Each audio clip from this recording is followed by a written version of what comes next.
students. So let's do very important chapter, United Nations and its organizations. United Nations, it's an international organization. When we talk about United Nations, we really think why international organizations are required. Actually after First World War, and the time period of First World War was 1914 to 18. After the First World War, because even the winner countries lost so many things, so much resources, they wanted that no war should be there after this, right? So for that they formed League of Nations, but it failed in its objective to avoid war. That's why the world faced Second World War in 1939 to 1945. This is the reason that United Nations organization was formed as successor state of League of Nations, right? Because League of Nations could not fulfill its objective. That was the reason that United Nations organization was formed instead of League of Nations, right? So now let's talk about its introduction. D. Emerson,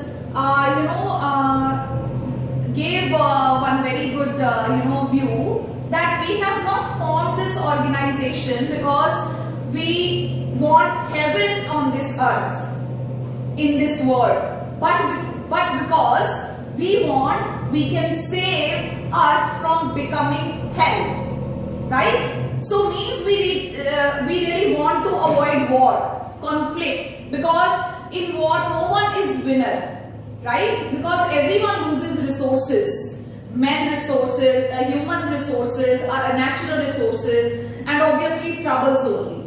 Then Churchill said Georgia is better than war.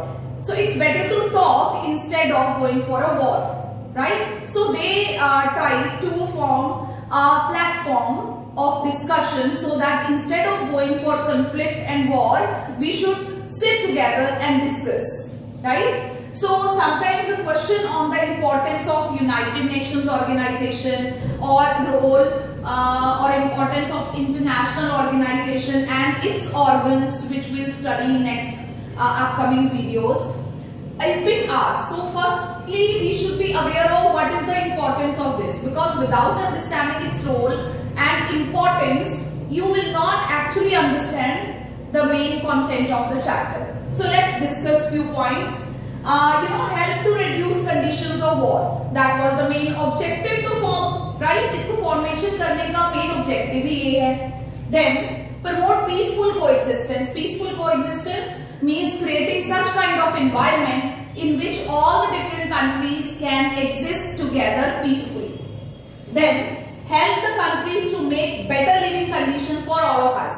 Means each country and people living in the countries, they can live in better conditions, which obviously can't be achieved by using the mean war and conflict. Then creates bridge between different countries to avoid conflicts and war. The best way of every problem is discussion, negotiations and talking. This is the platform, UNO is the platform which is creating a bridge between different countries having different objectives, different interests and even having conflicts. So that instead of going for the war field, they should firstly sit and discuss. Then provide platform for discussion and peaceful solutions so that they may reach to the peaceful solutions instead of going to the war. Because when there is tension in the world, the whole world has experienced Cold War even. So it's always better to find out the peaceful solutions in which everyone can be benefited. We can't develop in conflicting conditions. So peaceful solution can be reached to. So platform of cooperation, especially during challenging situations. When we cooperate more, the conflicting situations lose its importance. जब हम ज़्यादा cooperate करते हैं, तो conflict वाली situations का momentum अपने आप ही कम हो जाता है. and especially in the challenging situations like COVID-19. The example is in front of us कि COVID-19 में कैसे countries ने एक दूसरे के साथ cooperate किया from that UNO platform, right? And all the global problems जिसका solution एक या कुछ countries नहीं ढूंढ सकती, उनका हम सभी मिल बैठ के उसका solution ढूंढते हैं United Nations Organization में. And you can even add on as per the question asked. Then it's very very important to understand this point. It's not a super state with authority. What is super state? Means ऐसी authority जो पूरी countries के ऊपर है और ऐसी authority है कि if it will say you have to, you have to. Like हमारी जो central government है, अगर वो हमें कुछ कहती है, हम obey करते हैं, हम मानते हैं, 100 में से 99% मानते हैं. But it is not having that kind of authority जो हमारी government की है. But it is created by and responds to states. But ये create किसने की? Countries ने. और ये respond किसको करती है? Countries को. चाहे ये super state नहीं है like government, but it is important because it is responding to our needs, our requirements, and really creating cooperative environment between different countries.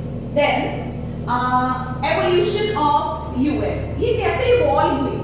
Number one, as I already explained you, successor of League of Nations. Then it was established in 1945, 24th October 1945. Okay, it was formed. Set up through the signing of UN Charter. ये कैसे form हुई? सबसे पहले UN Charter sign हुआ by 51 nations. तो ये objective type questions में आपसे पूछा जा सकता है. How many nations signed the UN Charter? When it was formed. When was it formed? 24th October 1945. Then what is the main objective of formation of UNO? The main objective is to stop conflict and wars. In 1 month it can be asked. Then by 2020, this is updated one. By 2020 UN comprised 193 countries. How many? 193 countries plus 2 known members, those who are not the members but they are observer states, right? So you may even this can be homework. आप ये नाम find out कीजिए कौन से हैं ऐसे 2 observer nations. Then the most recent जो 193rd state है which has joined UN, that is South Sudan. That is independent nation. It became independent in 2011, right? So now functioning of UN, you really need to understand how it works.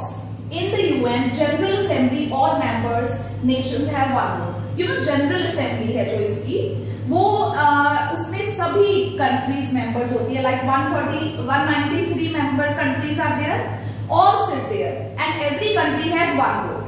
अगर कोई discussion हो रहा है, कुछ भी हो रहा है, तो every country is having one vote, and all the countries, all the member countries of UNO are the member of General Assembly. UN की जो General Assembly है उसमें ये सारी countries member हैं, right? Then P5 is permanent 5 of United Nations Security Council are Britain, France, US, Russia and China. You need to be aware of because they are enjoying veto power. तो हम security council में इसको challenge भी करेंगे कि क्यों है ये.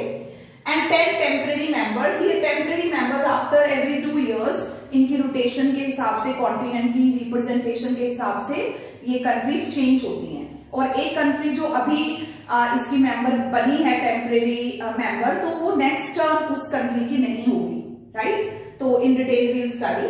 UN consists of many structures and agencies. आपकी बुक में एक चार्ट बना हुआ है इसकी एजेंसीज का, तो वो आप प्लीज स्टडी कीजिएगा.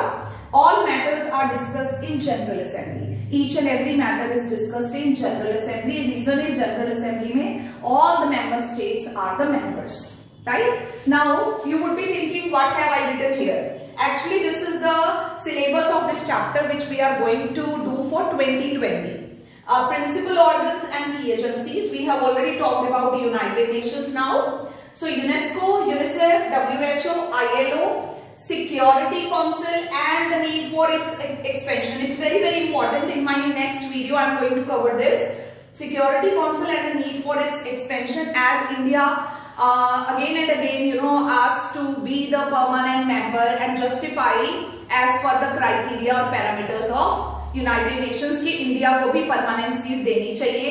कैसे दूसरी कंट्रीज इसको डिनाई कर रही हैं और किस बेसिस पर हम इसको जस्टिफाई कर रहे हैं, वो हम सब नेक्स्ट वीडियो में स्टडी करेंगे। आई होप जो भी मैं मैटर आपको प्रोवाइड करा रही हूँ, it would be helping you, and आपकी जो लाइक्स हैं रियली मोटिवेट मी, एंड आपके जो कमेंट्स हैं वो भी मुझे बहुत अच्छे से सजेस्ट करते हैं, एंड आई होप आप ऐसे ही मेरे साथ कनेक्ट रहेंगे so that I may help you more, right? Thank you so much.